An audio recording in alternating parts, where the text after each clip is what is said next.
Assalamu alaikum everyone, this is Fahad Ahmed and you are watching Riffat Asaan Pakwaan. Today I'll be sharing my favorite recipe of chocolate chip cookies that I've made countless batches of over the past few years, and everybody who tries them loves them. They're chewy on the center and crunchy on the exterior. To start, we'll brown our butter. I have 226 grams of butter, which is 2 sticks of unsalted sweetened butter.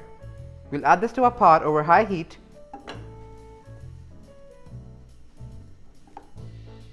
To brown the butter, the first part is to completely melt it, and then once the foam starts to appear, you brown it until the milk solids separate. The butter has completely melted. Now we just wait for it to start foaming. Once the butter starts foaming, you have to keep a close eye because it can turn from brown butter to burnt butter very fast. You know it's ready when you start smelling a nutty aroma. It turns from a soft yellow color to almost a caramel dark brown color.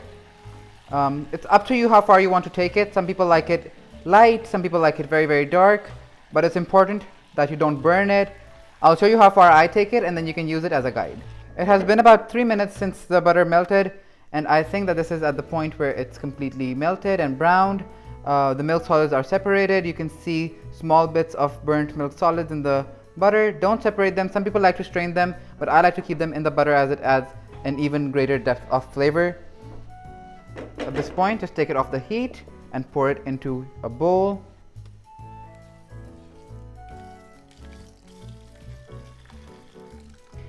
This is how far I'd like to take my brown butter. Any more and it will be burnt, any less and it won't have that nutty flavor that we want. This adds great complexity and flavor to your dish. My butter has been cooling for a few minutes. You want to make sure that it's not piping hot once you add the rest of the ingredients. You have to let it cool for a few minutes before you add the sugars. For sugars, I'm using a mix of light brown sugar and white sugar. For my light brown sugar, I have 225 grams. For my white sugar, I'm using castor sugar, and this is 125 grams. You'll start to notice that the mixture is coming together once you add the sugars. It's starting to thicken. Make sure it's completely mixed in. At this point, I like to use my electric beaters. You can use a hand whisk, but it'll take forever to get it together, especially once you add in the flour. So either use a stand mixer or an electric hand mixer.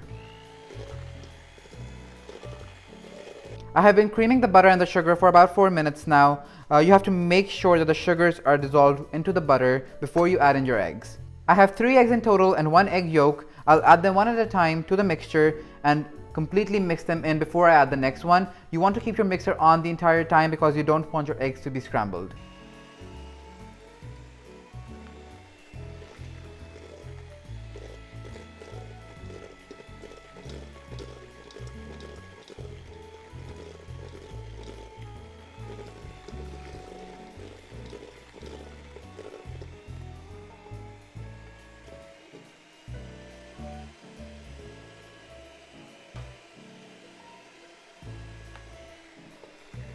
Once your eggs are completely mixed in, we'll go ahead and add our vanilla extract. I have 1.5 teaspoons of imitation vanilla extract. You can use pure vanilla extract if that is what you prefer, but I prefer the imitation kind in this recipe. Give it a quick mix. Once we have our wet ingredients mixed in, we'll go ahead and add our dry ingredients. For our dry ingredients, I have 350 grams of white flour. This is all-purpose flour with 1/8 of a teaspoon of salt. To this, I'll add 3/4 teaspoon of baking soda and 3/4 of a teaspoon of baking powder. We'll add this directly to the mixture, and with a spatula, we'll mix it in first, and then we'll go ahead and use our electric beaters to completely homogenize the dough.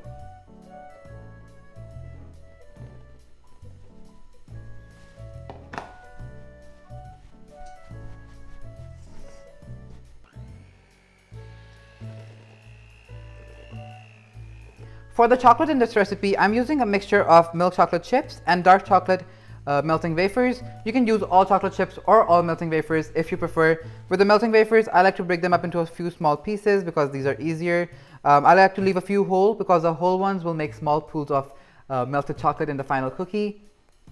This is 350 grams in total. I have 150 grams of the melting wafers and the rest is all chocolate chips. Let's add the chocolate to our dough. Along with walnuts, I am using walnuts. You can use any kind of nuts if you want. You can leave them out completely if you like your chocolate chip cookies without any nuts. I used 1 cup of walnuts. Give them a good mix. I'm going to chill the stove for 4 hours, and then I'll see you after it's completely chilled. Now that our cookie dough has chilled for a few hours, we're going to go ahead and shape them.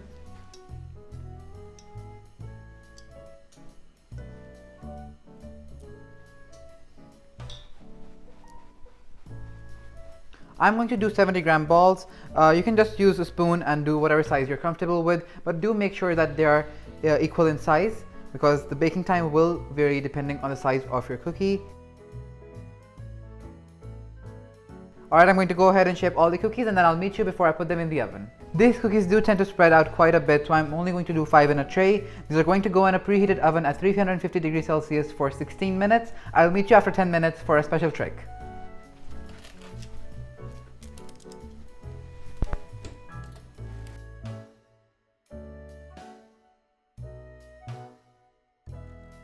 It's been about 10 minutes. I'm going to pull the cookies from the oven. Alright, onto a clean kitchen towel.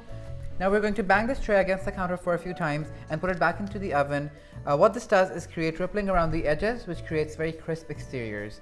So do it a few times, put it back in the oven, let it sit there for 2 minutes, take it out, do it again, let it sit for 2 minutes, take it out, and do it one last time.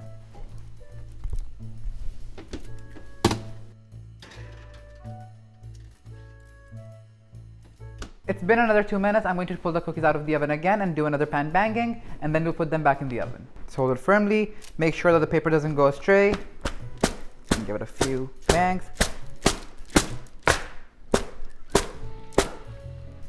Back to the oven.